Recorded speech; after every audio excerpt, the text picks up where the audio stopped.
I remember in one of the organization where I worked, I came across a situation that my work was piled up so much that I had no chance of completing it within timelines. I'm sure that has happened with a lot of us. Many a times it is because of the high expectations set by our managers, isn't it? Well, high expectations can have a positive effect too. People need a high bar to stretch themselves, but many of us take it too far that we no longer expect people to be human beings. Another reason is stress due to poor time management. I'm sure we all have had the feeling that there is too much to do and not enough time. We get ourselves into a panic and anxious situation and lose focus. It's important to note that you can have this feeling even if there is hardly anything to do at all. So, how do we deal with such situations? Hi, my name is Prateek Malik and I have 16 years of experience in training domain and have worked in various functions of an organization like HR, marketing, and customer services as well. Today in this video, you will get to know about time management and its positive impact for a stress-free life. Well, the interesting thing to know over here is that the average human attention span is now less than that of a goldfish due to the action-packed lifestyle these days, which is why I try to keep limited information per slide to keep your attention. Are you into multitasking due to your work profile or otherwise? And you think that you have mastered the skill to manage your time effectively? Well, many of you might have got accolades and appreciation for your multitasking abilities. Yes, that is true. And we will get to know about it in the later slides on how is that possible. The reality is that your brain can process one task at a time much more efficiently and effectively. And when you get it to work like a computer, I'm sorry, but neither it is efficient nor effective. And that is when you get into a situation of stress. But what to do when everything is urgent? The answer is we need to learn the art of saying no. I'm sure many of us might be thinking, how do I say no to my manager? Well, hold on and let's learn the art of saying no in the next slides. Here are some of the principles with respect to the art of saying no. Firstly, be clear with your vision. To do so, create a daily to-do list or a project plan which will give you visibility of tasks at hand. And while creating the list of tasks, do put them in the bucket of important and urgent so that you can differentiate between them. Let's understand what is important and what is urgent. Let's consider a project that is given to you by your manager or you have undertaken with set timelines. However, due to the XYZ reasons, the deadline is there to meet, but the work is not complete. That is exactly the situation that gets you into the stressful situation because it is important to meet the set timelines. Poor planning and non-adherence to timelines can result into this situation. If you are having multiple projects or tasks at the same time, it is better to proactively talk to manager or stakeholder on timelines to avoid getting into time press situations because effective people are opportunity minded and they think preventively. And remember the 5 P's. Proper planning prevents poor performance. We all know that email communication is the fastest and the cheapest way of communication, but is not the most effective always. Many a times, except for a good documentation proof, you may have to wait a long time to get a reply. But most of the organizations these days expect their employees to be sticking to their laptops or desktops or WhatsApp or any other messenger if you are in a field job. And instead of working on the core job, you are continuously interrupted by notifications and lose grip on the main job. So, when you are into some important work, it is advisable to keep your email and messenger notifications off and also the phone on silent mode or with the voicemail response. This will help you to complete your task within the timelines and with less stress. This is what the world calls it. Yes, it is the time management 2 by 2 matrix. Check your knowledge. Which of the four quadrants is the most effective one? You have 5 seconds to do so.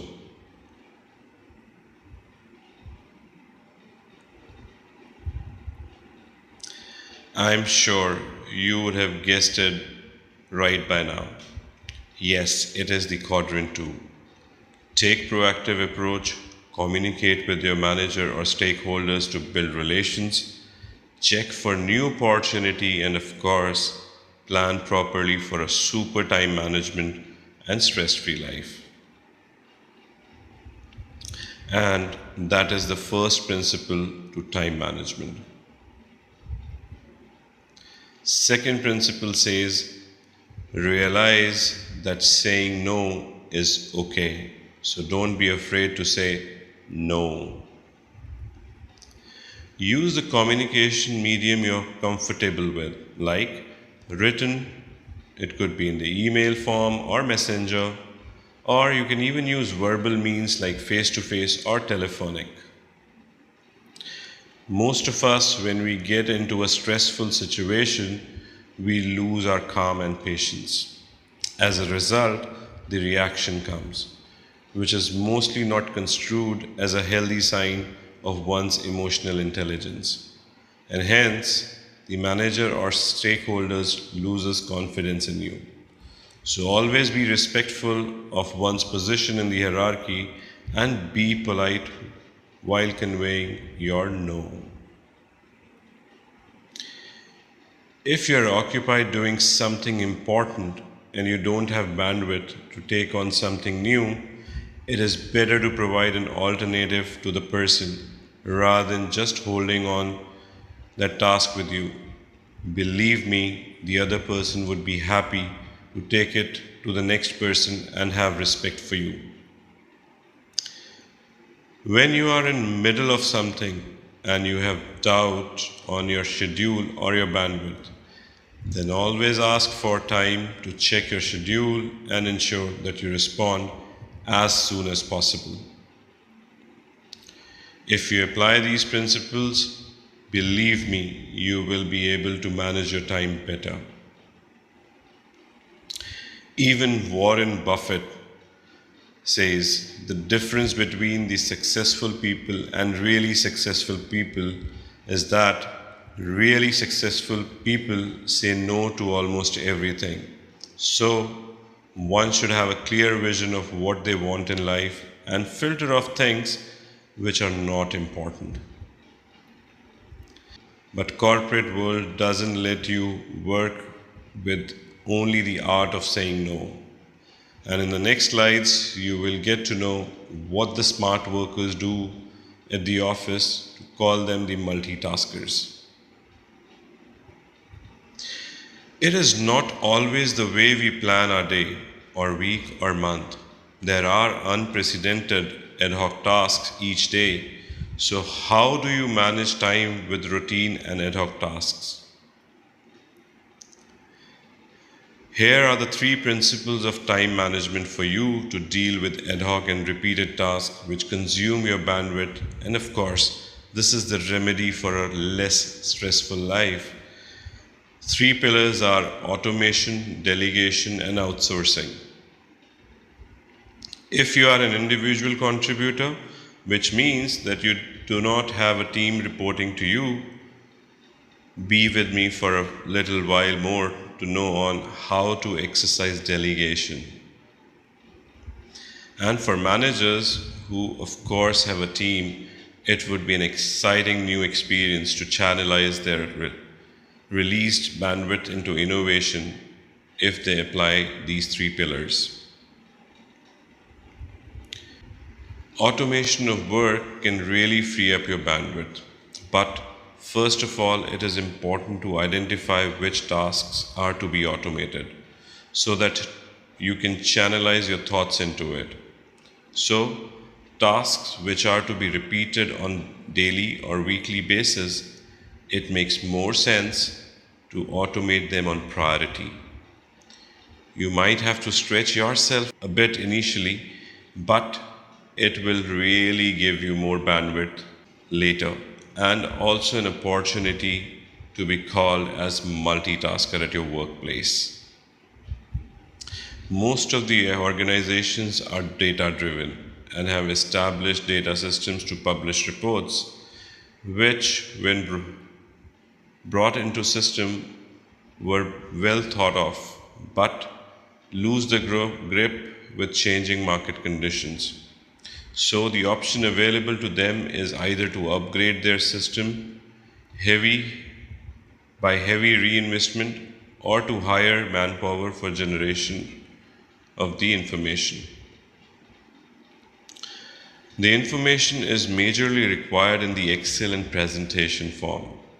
So create standard Excel and presentation template in coordination with stakeholders to match their expectations and publish reports in a fast and efficient manner. In whichever field you are, identify what's choking your bandwidth and innovate with. Believe me, it's pay me now or pay me more later. Automation is worth investing your time. It will provide you the additional bandwidth to carry out the other routine and ad hoc tasks. Second pillar is delegation. You don't necessarily need to be at a managerial position or role to exercise delegation, but you should have an eye of a leader or a manager and have some good interpersonal skills. If you are an individual contributor or a manager, take support of your manager to get support of other team member or cross-functional team member. But before you go to your manager, remember to identify the strength of the manpower around you within the team or a cross-functional team, unless you're working on something confidential. And if it is not done properly, you may end up into a chaotic situation as well. Delegation does not mean that you have given away your work. You don't forget to monitor the program at regular intervals. And by doing so, you will surely not only skill up yourself, but will also feel a sense of accomplishment. Third pillar is outsourcing. A typical example of outsourcing is BPO, which is business process outsourcing, wherein the organization does not have direct responsibility of the manpower being used for a process and just pay for the services and get results as per the agreement. This is generally done for a time-bound activity. Like many organizations outsource manpower for the front-end or back-end work, external trainers to roll out the training transfer on large scale and activities which require a specific expertise. Now, this is something that you really need to build a case, and it will require proper planning as it will add to the cost of company, but will surely give more returns on investment if it is well calculated.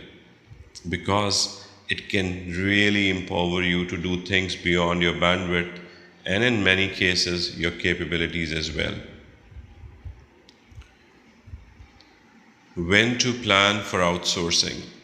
Exercise outsourcing if the team cannot work within the specified timelines or lack expertise, or if it is one-time activity and developing a team skill is time consuming and it hits the productivity of the team. Identify the outsourcing partner with desired expertise to deliver within specified timelines of your project goals. Don't forget to monitor their performance on the daily, weekly, or monthly basis depending on the nature of activity. If you practice and apply the various principles of the art of saying no, that is, a to do list with a differentiation between important and urgent, understanding that saying no is okay, and use a medium that you're comfortable with, and be respectful and polite while doing so. Provide alternative if you don't have bandwidth to complete the task, and ask for time to check your schedule and respond as soon as possible. And the three pillars of time management, that are automation of processes, delegation with monitoring, and outsourcing with expertise. Then I'm sure that you can head towards a stress-free life with time management. Thank you for watching and listening to my video on time management for stress-free life. Do leave a comment if you have any query, feedback, or inputs. Have a great day.